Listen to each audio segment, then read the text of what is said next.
Saxon, Algebra 1/2, Lesson 95. Caleb, we're going to solve some equations today. I'm not even going to, it's variables on both sides. That sounds harder than it is. This is going to be a piece of cake.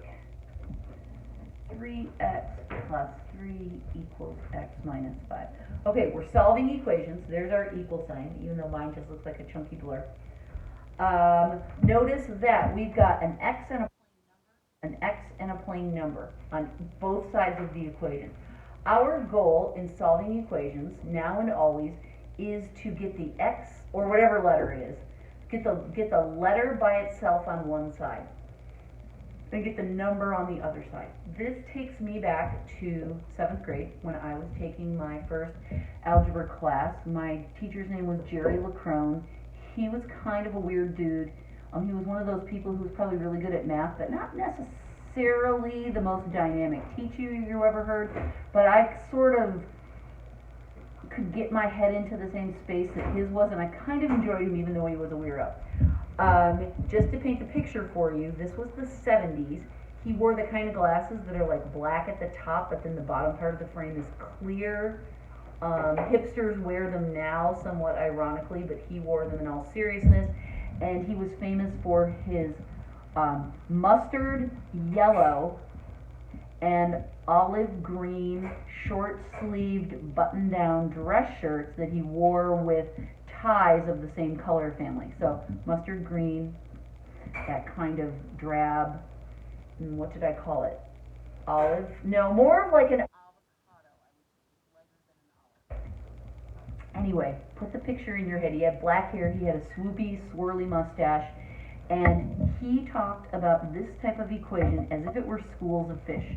We have the x fish and we have the plain number fish. And right now they're swimming in the ocean, intermingling without a care in the world, and suddenly danger strikes.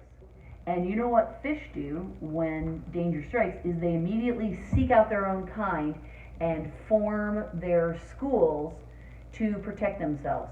And you've seen those swirling balls. Tessa, what are those balls a fish called? What? You know when fish form those rotating balls? Schools. Oh. They're bait balls. Bait balls.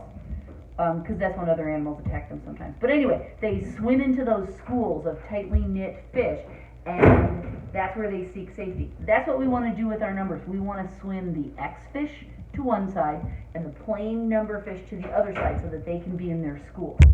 Now, because we have numbers on both sides and x's on both sides, we could do it either way. We can swim the x's to the left or swim the x's to the right. We can swim the plain numbers to the left or the plain numbers to the right. It's our choice to decide how to do that. There are some pros and cons, but you really can't screw it up. As long as you move the numbers accurately, you can't screw it up. What I like to do is I like to make sure I have a positive number in front of my x's. So I can see that if I subtract x from both sides, that's going to essentially swim this guy over here, and I will be left with no x's on this side. That was crossing it out, it's kind of hard to see. And then 3x minus 1x, I'll have 2 x's over here. Right? I still have minus 5 here. This plus 3 didn't change, but I have now swum my x fish from this side to this side. Alright? I'm happy with it. Now, in order to finish my work here, I have to swim this plain number fish away, because I've made the decision to put my x's on the left. So that means these guys need to move over.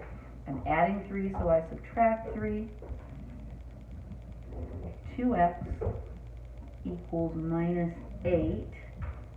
Okay, that's looking pretty good. And now, to get this x by itself, my last step is to divide, and I get x equals minus 4 as my final answer.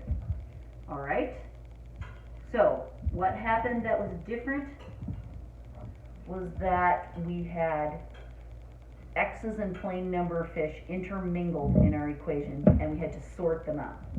And I don't think we've done that before. Let's try another example. 4x minus 2. This is the last example, by the way.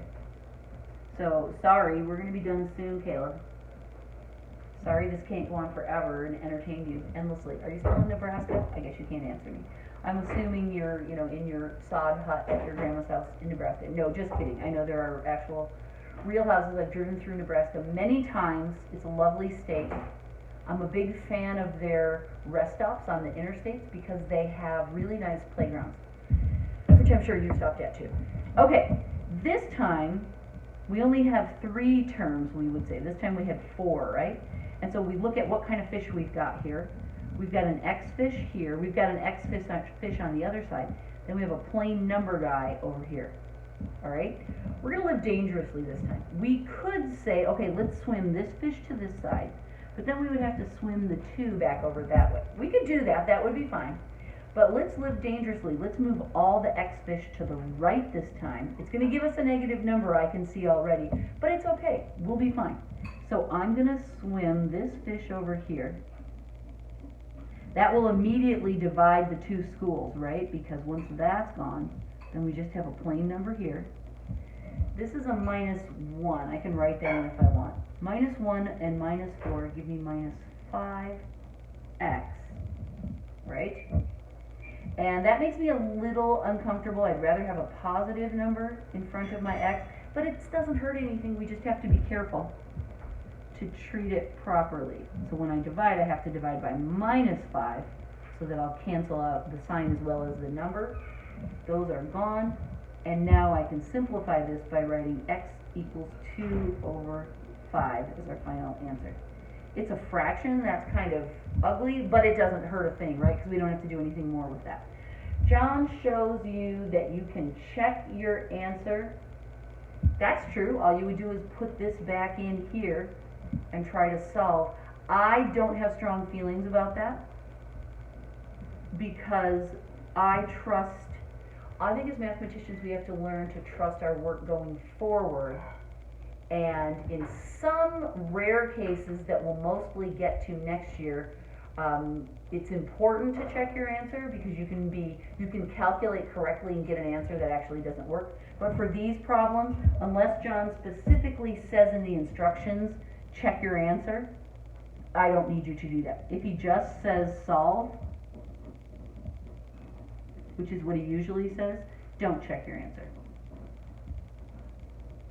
Only if he says, check your answer, do I need you to check your answer. Okay, I've said check your answer enough times for anyone in one day. I'm going to say goodbye now, and I'll see you for lesson 96.